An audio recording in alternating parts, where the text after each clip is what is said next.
Hello दोस्तों, तो कैसे हैं आप सबका स्वागत है मेरे यूट्यूब चैनल पे जिसका नाम है शर्मा गुरुकुल। तो आज हम बात करने जा रहे हैं क्लास 10 के फर्स्ट चैप्टर जो आपका है केमिकल रिएक्शन एंड इक्वेशन के बारे में।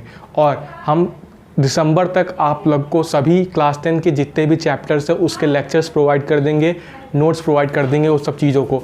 तो आज हम पहले शुरू करते हैं क्लास 10 फर्स्ट चैप्टर के बारे में, केमिकल रिएक्शन एंड इक्वेशन।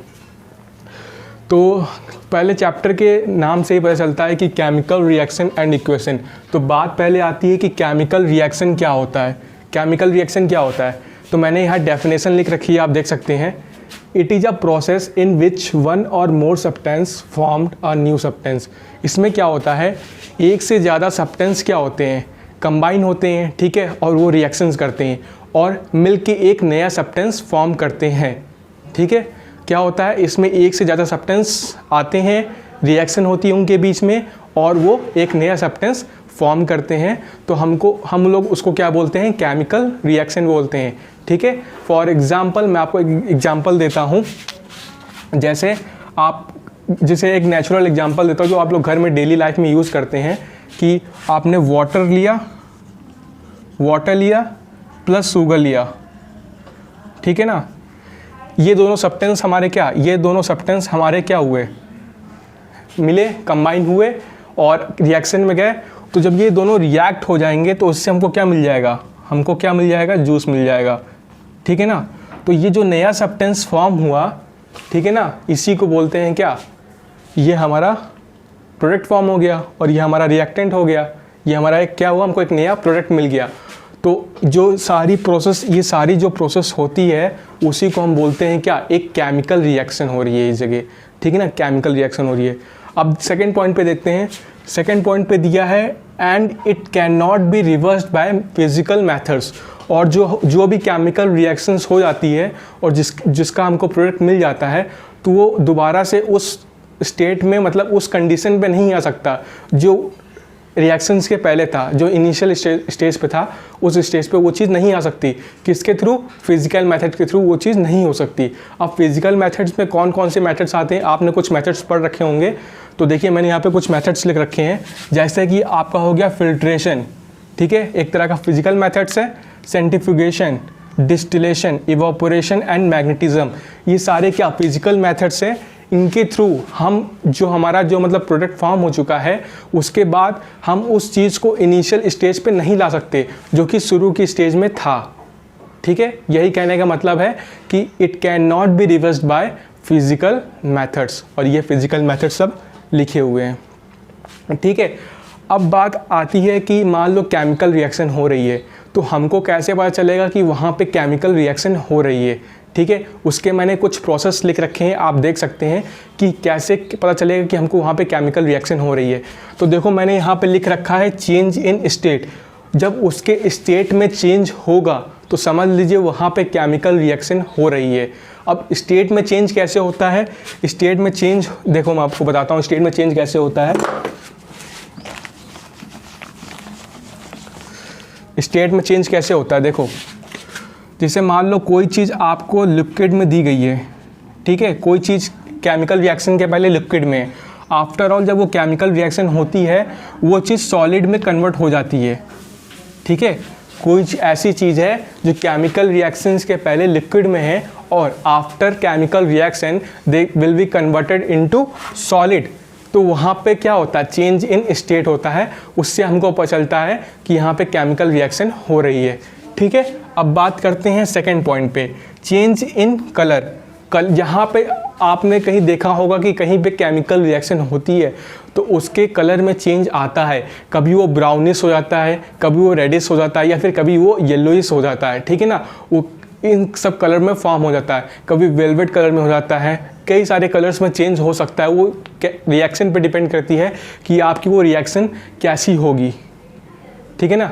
आपने पोटेशियम पर मैग्नीटेट देखा होगा, वो किस कलर का होता है, पोटेशियम पर मैग्नीटेट, वो देखा होगा आप लोगों ने, वो होता है पर्पल कलर में, ठीक है ना। तो वो सब कलर चेंज होते रहते हैं।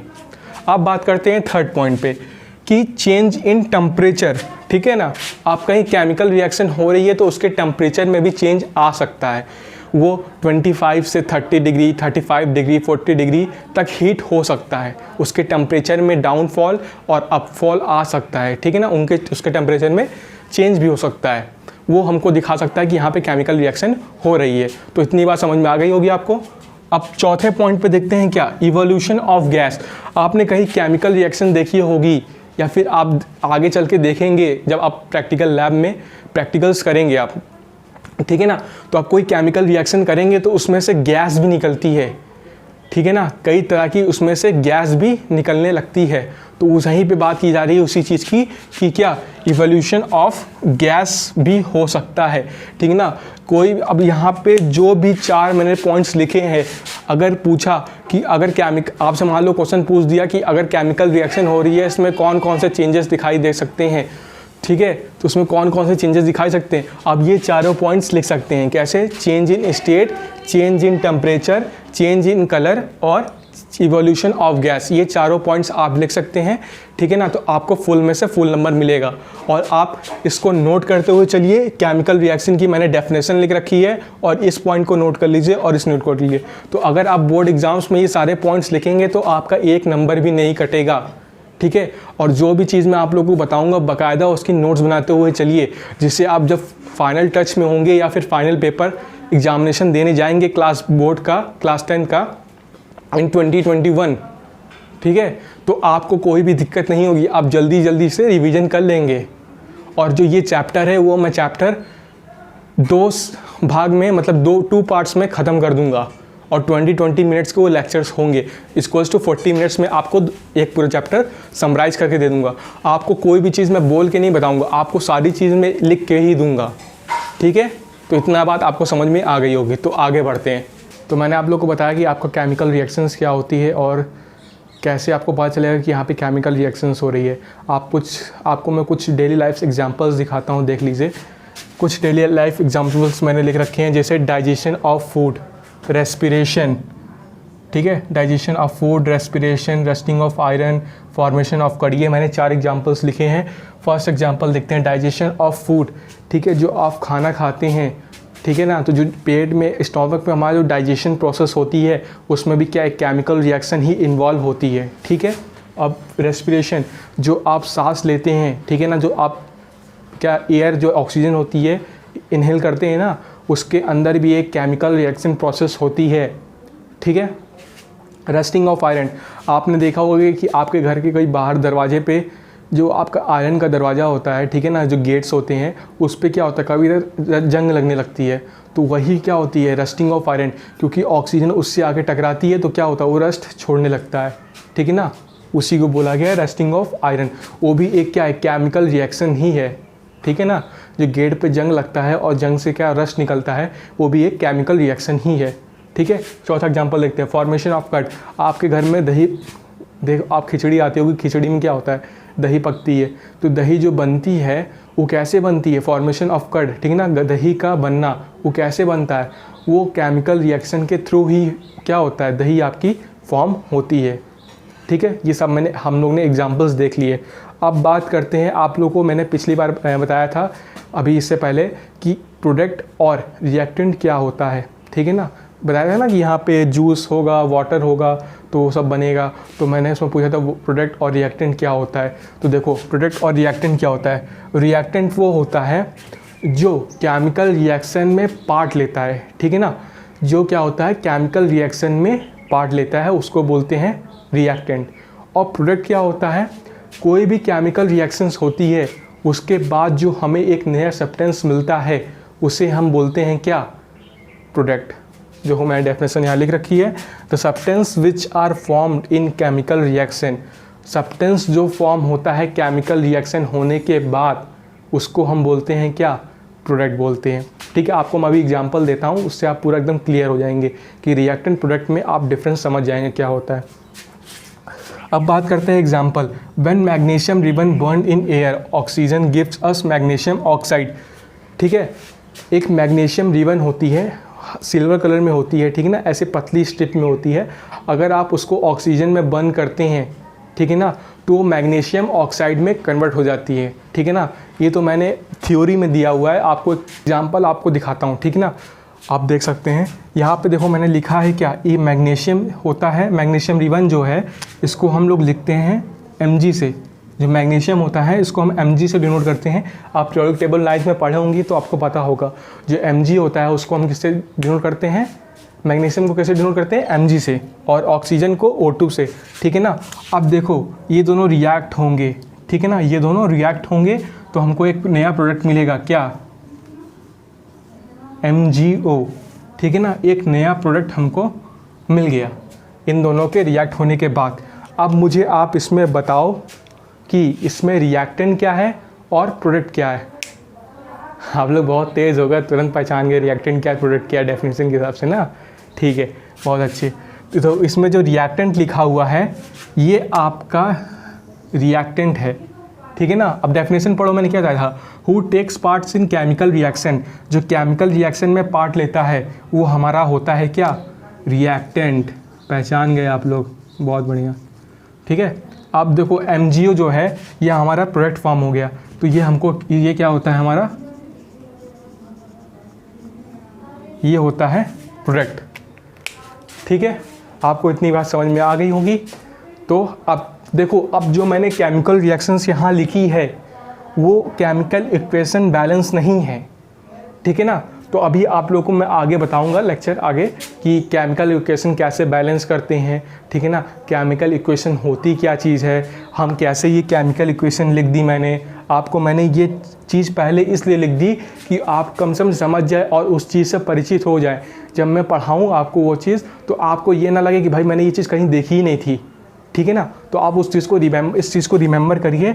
जस्ट इन 2 मिनट्स में आप लोग को ये चीज़ पढ़ाने वाला हूँ, ठीक है ना। कंसंट्रेशन एकदम बना के रखिए, बहुत अच्छी चीज़ है, बहुत मज़ा आएगा। तो आप लोग को इतनी बात तो समझ में आ गई होगी। अब बात करते हैं जो मैंने रिएक्शंस लिखी थी अभी कुछ देर पहले, उसकी बात करते हैं। वो मैंने रिएक्शंस कैसे लिखी थी। तो केमिकल रिएक्शन की पहले डेफिनेशन देख लो, कभी कभार पूछ लेता है बाई चांस, 1% चांस होता है कि आपके बोर्ड एग्जाम से पूछ ले, नहीं तो लगभग नहीं ही पूछता है, ठीक है ना। तब भी आप ध्यान में रखिए केमिकल इक्वेशन क्या होती है अपने नॉलेज पर्पज़ के लिए, ठीक है ना। Chemical reaction can be represented by chemical equation, ठीक है ना। जो केमिकल रिएक्शन होती है उसको हम रिप्रेजेंट कर सकते हैं केमिकल इक्वेशन के थ्रू, ठीक है। It involves uses of symbols, substance of reactant and product with mention of physical, ठीक है ना।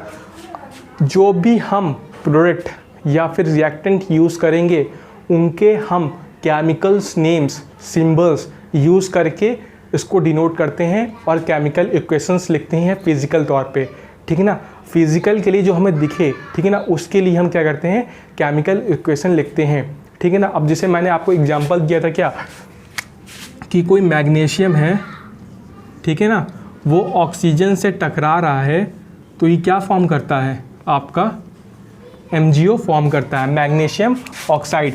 इसका पूरा नाम देख लीजिए क्या होता है, मैं लिख दे रहा हूँ, मैग्नीशियम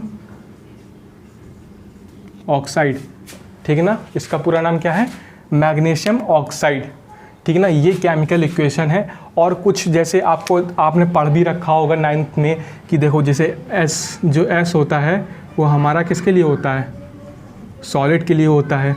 जो हमारा L होता है वो हमारा किसके लिए होता है, लिक्विड के लिए होता है। G होता है ये गैस के लिए होता है, ठीक है ना। आप कुछ फिजिकल स्टेट्स होते हैं, ठीक है ना, जो फिजिकल स्टेट्स होते हैं अभी आप जैसे भी यूज़ करेंगे ना तो यहाँ पे देखना कभी ऐसे सिंबल बन जाता है आगे चल के, ये सिंबल हीट का होता है, ठीक है ना। जो मैंने सिंबल बनाया वो सिंबल हीट का होता है। वो सब चीज़ें आपको आगे बताई जाएंगी, ठीक है ना। आप ये देख लो, ईजी मतलब क्या, एक्वा सॉल्यूशन। अब बात मुझसे बहुत लोग पूछे थे भाई एक्वा सॉल्यूशन क्या होता है। एक्वा सॉल्यूशन वो सॉल्यूशन होता है, it is a solution in which solvent is water, ठीक है ना। जो सॉल्वेंट होता है आपका वो क्या होता है, वाटर होता है, that is known as aqua solution. आप नोट कर लीजिए, मैं बोल दे रहा हूँ फिर से, it is a solution in which a solvent is water, ठीक है ना। इतना आप नोट कर लीजिए। तो अब बात करते हैं most important topic, how to balance a chemical equation. हम केमिकल इक्वेशन कैसे बैलेंस करते हैं, ठीक है। देखो मैंने यहाँ पे एक रिएक्शन लिख रखी है, Fe + H2O Fe3O4 + H2O। Fe को हम क्या बोलते हैं, Fe हमारा आयरन होता है, ठीक है ना। इसको हम आयरन कहते हैं, Fe को हम, ठीक है ना, पीरियोडिक टेबल में Fe से डिनोट, आयरन को Fe से डिनोट करते हैं। ये H क्या है हमारा, हाइड्रोजन है, H क्या है, हाइड्रोजन है, और ये वो क्या है हमारा, ऑक्सीजन है, ठीक है ना। ये चीज़ देख ली होंगी आपने, ये है।